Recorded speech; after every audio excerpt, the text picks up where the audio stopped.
ఓం మహాగణాధిపతయే నమః. ఓం గురుభ్యో నమః. ఓం శ్రీమాత్రే నమః. పరమేశ్వర స్వరూపమైనటువంటి జ్యోతిష, వాస్తు మరియు ఇతర అనేకమైనటువంటి శాస్త్రములను మనకు అందించినటువంటి మహర్షులకి నమస్కారం. హయగ్రీవ హయగ్రీవ హయగ్రీవేతి యో వదేత్ తస్య నిస్సరతే వాణి జహ్నుకన్యా ప్రవాహవత్. అరుణాం కరుణాతరంగితాక్షీం ధృతపాశాంకుశపుష్పబాణచాపాం అనిమాదిభిరావృతాం మయూకైః అహమిత్యేవ విభావయే భవానీం. శ్రీమాత్రే నమః.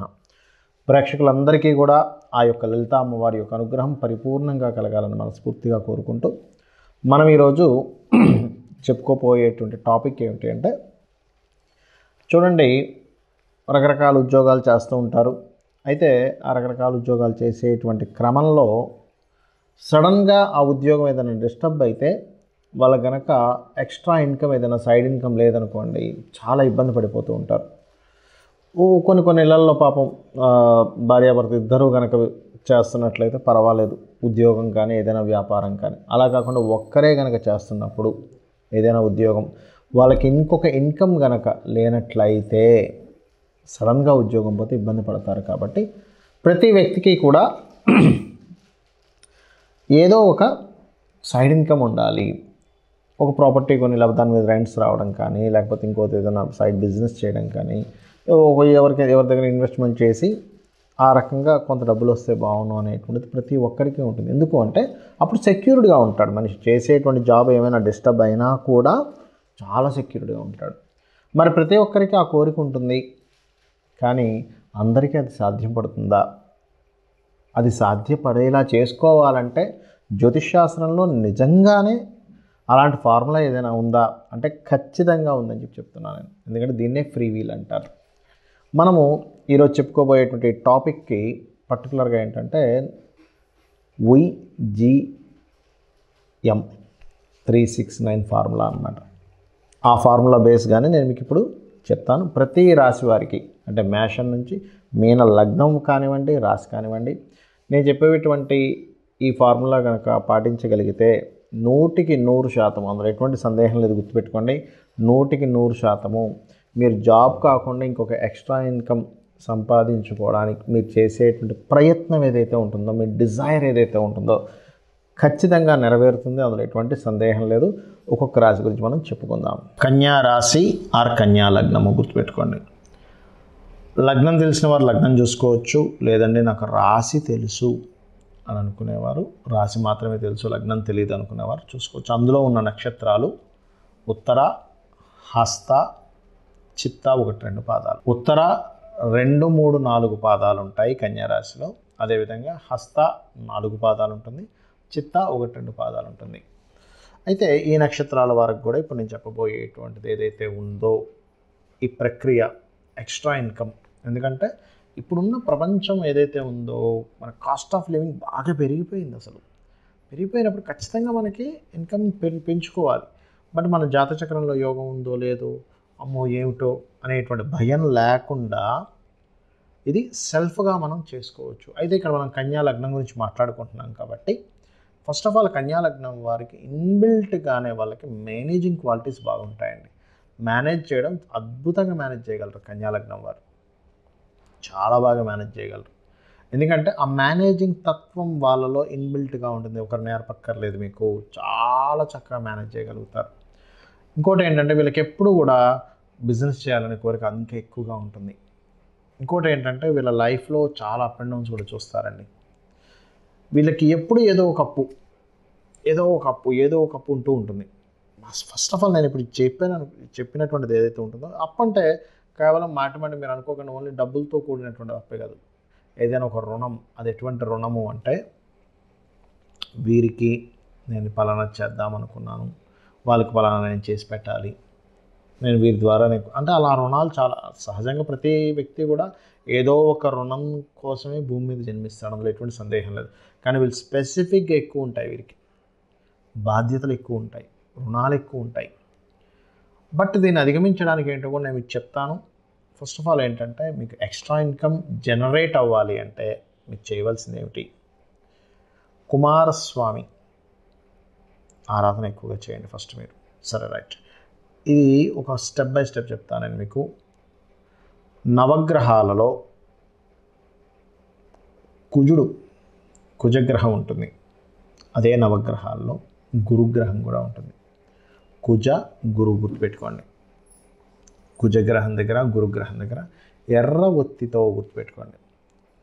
కుజగ్రహం దగ్గరేమో ఎర్ర ఒత్తితో దీపాన్ని వెలిగించండి. గురుగ్రహం దగ్గరేమో పసుపు పూసినటువంటి ఒత్తితో దీపాన్ని వెలిగించండి. మొత్తం పసుపు పూసేయడం కాదు, కొద్దిగా పసుపు అంటించండి దానికి అంతే. పసుపు కొద్దిగా లోపలికి ఉండాలి లైట్గా, అండ్ ఒత్తి ఉండాలి. అండ్ దీనికేమో కొంచెం కుంకుమ అద్దాలి, ఎందుకంటే అది జనరేట్ చేస్తుందండి.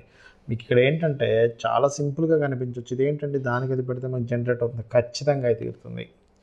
మీరు హ్యాపీగా మనస్ఫూర్తిగా ఎంతో భక్తిగా పెడుతున్నారు ఆ దీపాన్ని అక్కడ కుజగ్రహం దగ్గర అండ్ గురుగ్రహం దగ్గర నేతితో వెలిగించండి. నూనె వాడకండి ఇక్కడ దయచేసి.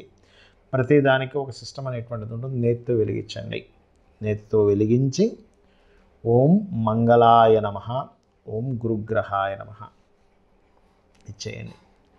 ఇది కనుక మీరు రెగ్యులర్గా నిరంతరము గురుగ్రహము కుజగ్రహము దగ్గర కనుక మీరు దీపారాధన కనుక చేస్తుంది, లేదండి నాకు రోజు కుదరదు, కనీసం మంగళవారాలు గురువారాలు అని చేయండి. మంగళ గురువారాలు ఇంకా 2 రోజులు ఎక్స్ట్రా ఏదైనా చేయొచ్చా అని అనుకుంటే కనుక మీరు బుధవారము చేయొచ్చు, అదేవిధంగా సోమవారం కూడా చేయొచ్చు. ఈ 4 రోజులు చేస్తున్నామా, రోజు చేస్తామా, 2 రోజులు చేస్తామా, అది మీ ఇష్టం. మీరు ఎన్ని రోజులు కంటిన్యూస్గా రోజు చేస్తే మాత్రం ఖచ్చితంగా త్వరగా రిజల్ట్ వస్తుంది. మీకు ఎక్స్ట్రా ఇన్కమ్ జనరేట్ అవ్వడానికి మీరు చేసే ప్రయత్నం ఫలిస్తుంది. ప్రతి ఒక్కరు ప్రయత్నిస్తారు ఎక్స్ట్రా ఇన్కమ్ జనరేషన్ కోసం. కొన్ని డబ్బులు ఇంకో ఫ్రెండ్కి ఏదో ఇచ్చో, లేకపోతే ఇంకోటి ఏదో బిజినెస్లో పెట్టో, కానీ అది ఫెయిల్యూర్ అవుతూ ఉంటారు. ఫెయిల్యూర్ అవ్వకుండా ఉండడానికి చెప్తున్న ఫార్ములా మీకు ఇది. కన్యాలగ్నం వారికి, కన్యారాశి వారికి రైట్ ఇచ్చేయండి. చేస్తూ మీరు ఏం చేస్తారంటే పర్టికులర్గా పెసలు ఉంటాయి, పెసలు మరియు నువ్వులు, ఈ 2 పదార్థాలతో చేసినటువంటిది ఏదైనా ఫుడ్. నువ్వులు అంటే నువ్వుల ఉండలు తీసుకెళ్ళి మాత్రం గోవు పెట్టకండి దయచేసి. పాపం అది ఏదైనా ప్రెగ్నెన్సీతో ఉంటే ఇబ్బంది అవుతుంది. మామూలుగా అందరికీ పంచిపెట్టండి. నువ్వుల ఉండలు, పెసరపప్పుతో చేసినటువంటిది ఏదైనా పదార్థం, లేదా డైరెక్ట్గా పెసరపప్పు నువ్వులు ఎవరికైనా ఇస్తానన్నా ఇవ్వచ్చు. మీరు గుళ్ళో ఇవ్వచ్చు, లేకపోతే మీ కిందనే ఉండేటువంటి ఎవరికైనా సరే వాడుకోవడానికి ఇవ్వచ్చు. గుర్తుపెట్టుకోండి. ఎక్కువ రెగ్యులర్గా ఇస్తూ ఉండండి రెగ్యులర్గా. అదేమవుతుందంటే మీకు తెలియకుండానే ఆ డిజైర్స్ని ఆపేటువంటిది. ప్రతి వ్యక్తికి కోరిక ఉంటుంది, ప్రతి వ్యక్తి కూడా ఏదైనా చేద్దామని చెప్పి సంకల్పం ఉంటుంది, కానీ ఎక్కడో ఆగిపోతుంటుంది. జీవితంలో ఆగిపోతున్నప్పుడు చాలా ఇబ్బందికరంగా అనిపిస్తుంది. ఏమిటి నాకు ఇన్ని, ఎందుకంటే మిథునం వారికి ఎలా అయితే తెలివితేటలు ఉంటాయి, కన్య వారికి కూడా అన్ని తెలివితేటలు ఉంటాయండి. చాలా స్పాంటేనియస్గా చేయగలుగుతారు, చాలా మంచి తెలివితేటలు ఉంటాయి.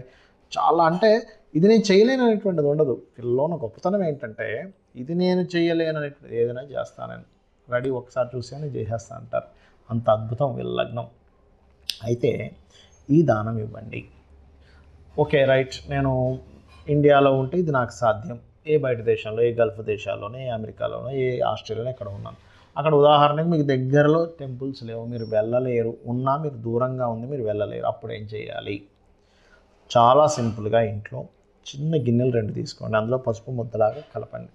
పసుపు ముద్ద పెట్టి ఇదే కుజుడు అనుకోండి, ఇంకో పసుపు ముద్ద పెట్టి ఇదే గురుగ్రహము అనుకోండి. తర్వాత ఆ పసుపు ముద్ద ఏం చేయాలని అడగచ్చు మీరు. ఆ పసుపు ముద్దను మీరు మామూలుగా వాడుకోవచ్చు, మీరు ఏం ఇబ్బంది ఏం లేదు.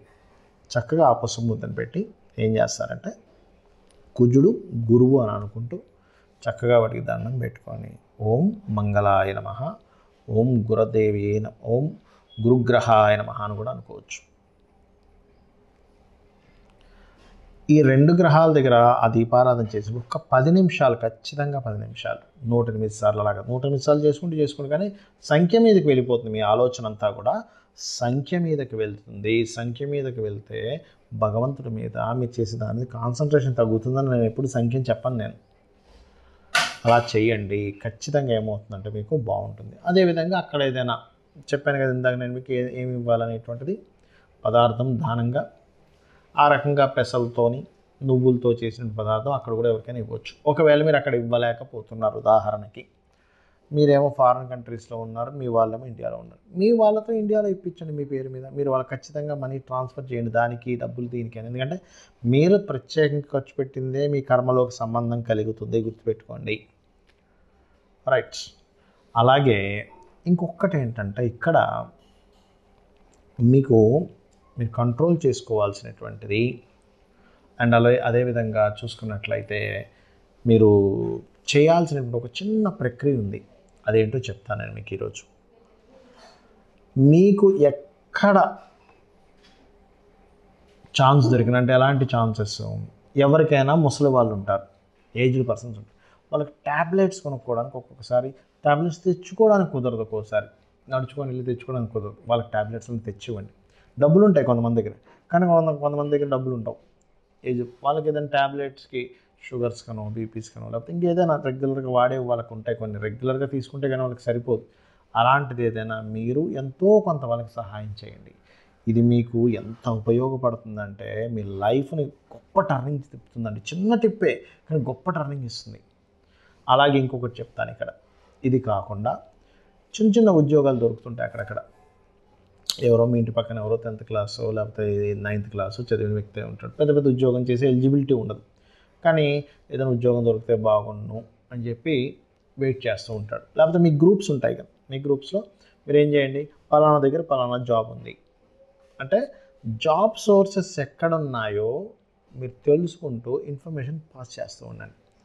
దీనివల్ల ఏమవుతుందంటే జాబ్ సోర్సెస్ని మీరు ఎప్పుడైతే పాస్ చేస్తూ ఉంటారో సొసైటీలో దాన్ని మంచి పని చేస్తూ ఉంటారో, సో కర్మ అనేటువంటిది ఎలా పనిచేస్తుందంటే మనం చేసే ఒక మంచి ద్వారా మీకు ప్రకృతి ఒక మంచి చేస్తూ ఉంటుంది.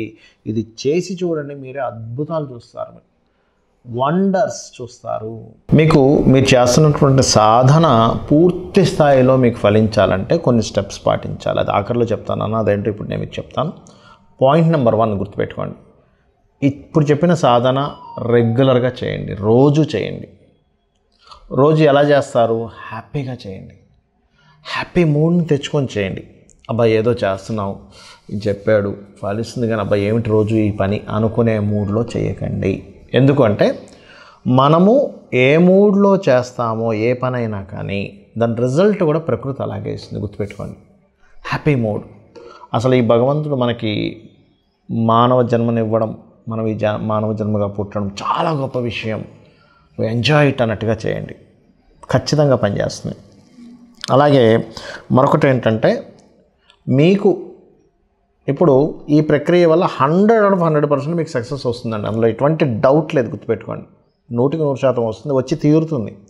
వచ్చిన దాంట్లో 1% నుంచి 10% లోపల మీ ఇష్టం, మీరు ఎంతైనా చేసుకోవచ్చు. ఎందుకంటే 1% అని ఎందుకు అంటున్నానంటే ఒక వ్యక్తికి 1000 రూపాయలే రావచ్చు, పాపం అతనికి ఎక్స్ట్రా ఇన్కమ్. ఆ 1000 రూపాయలతో ఆ 1000లో 100 నువ్వు వేరే దానికి ఖర్చు పెట్టు అంటే పాపం అతనికి సాధ్యపడకపోవచ్చు, కానీ 10 రూపాయలు ఖర్చు పెట్టగలడుగా. 10 రూపాయలు 1000 రూపాయలు 10 రూపాయలు చాలా సింపుల్ విషయం కదా.